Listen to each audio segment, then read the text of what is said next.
Superstitions are everywhere in baseball. They can originate in many ways. Personal experiences, from what others have told us. They are ingrained into the history of the game.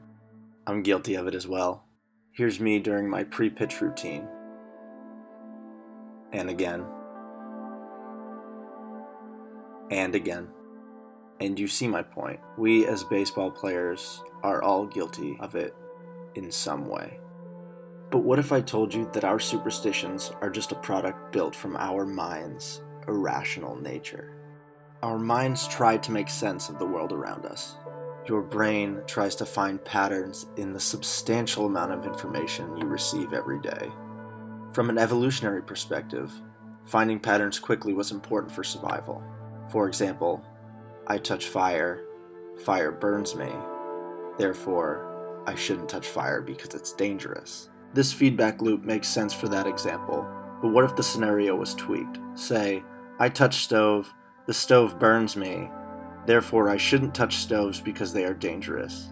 But really, only stoves that are turned on are dangerous. This is what's called causal reductionism. Causal reductionism is a type of questionable cause fallacy where you assume a single cause to an event where there are actually multiple causes or reasons. Or more simplified, X occurred after Y, therefore Y caused X, although X is also a result of A, B, C, etc. Here's a baseball example. When Bryce Harper went on Jimmy Kimmel, he mentioned that he has to have Eggo waffles before every game. So at some point during his career, Harper probably had a great game after eating Eggo waffles. He probably believed that Eggo waffles were the reason he played well, when in fact, there are many other variables that go into one's performance. But this false causality led him to developing this superstition. Now that Harper's a big leaguer, it's not hard for him to have Eggo waffles before every game. Most superstitions are pretty harmless because you're able to repeat them every time. But what if it wasn't Eggo waffles, and instead you're Lucky Penny, and you lose it on your way to the park? If you believed that 1976 penny helped you play well, how would you be able to perform that game? So are all superstitions bad? No. Some can actually be very beneficial. Wade Boggs is a person who did superstitions really well. The first thing that makes his superstitions better than others is that they are repeatable. All right, well, for example, you eat chicken before every game, is that right? Right, every day game or just before a night game. I have to have chicken, but on day games, the old adage, which came first, chicken or the egg, so you have eggs on day games. So, like Harper with his Eggos, Boggs used to have chicken before every game.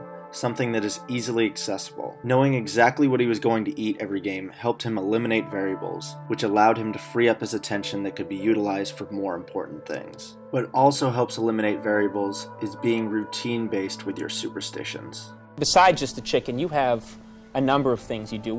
Can you just run through some of them? normally the day starts about 11:30. Get up, eat at 1:15.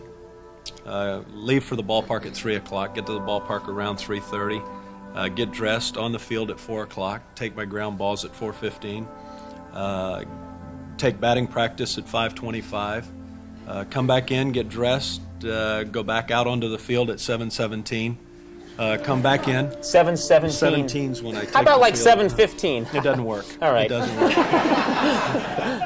So everything's pretty regimented. Superstitious routines work well, but if something goes wrong, it's important to have contingency plans. Now, what happens? Have other teams ever tried to throw you off your regimen? One time in Toronto, we were waiting for the clock to change to 7:17, and the scorekeeper decided to hold it on 7:16. And then he changed it to 7:18, so he bypassed 7:17. So what did you do? I don't think I got a hit that night. I think it was one of those unfortunate situations. But the next night he tried the same thing, so I counted, when it turned to 7:16, I counted for 1 minute, 1001, 1002, and went on for a minute and then ran out, and so I got him. And lastly, it's important for your superstitions to have positive, unintended consequences. This means that your superstition should be beneficial to your performance on the field. If your superstition was to eat 2 sleeves of Thin Mints before every game, it would hinder your performance. If you look at it, Boggs was great at creating positive, unintended consequences for his superstitions. Eating chicken is a healthy option that helped fuel him properly for every game. His routine-based superstitions helped him eliminate variables, and having contingency plans made him able to adapt his superstitions to any situation that was thrown his way. Maybe superstitions aren't so stupid after all. Hey guys, thank you so much for watching this video. I know it's a little different than the content that I normally put out on this channel, but I hope you enjoyed it nonetheless. I had a lot of fun working on it, so if you enjoyed it, make sure you leave a like on this video, subscribe to the channel, and thank you to all the Patreon donors. I wouldn't be able to do this without you guys, so thank you. If you don't know what Patreon is basically like Kickstarter for content creators. So if you want to support me, help me make more videos, in the description below is a link to the Patreon page for this channel. I'd really appreciate it. Even $1 a month is very helpful and it adds up. So thank you again to all the Patreon subscribers, and I'll see you guys next time.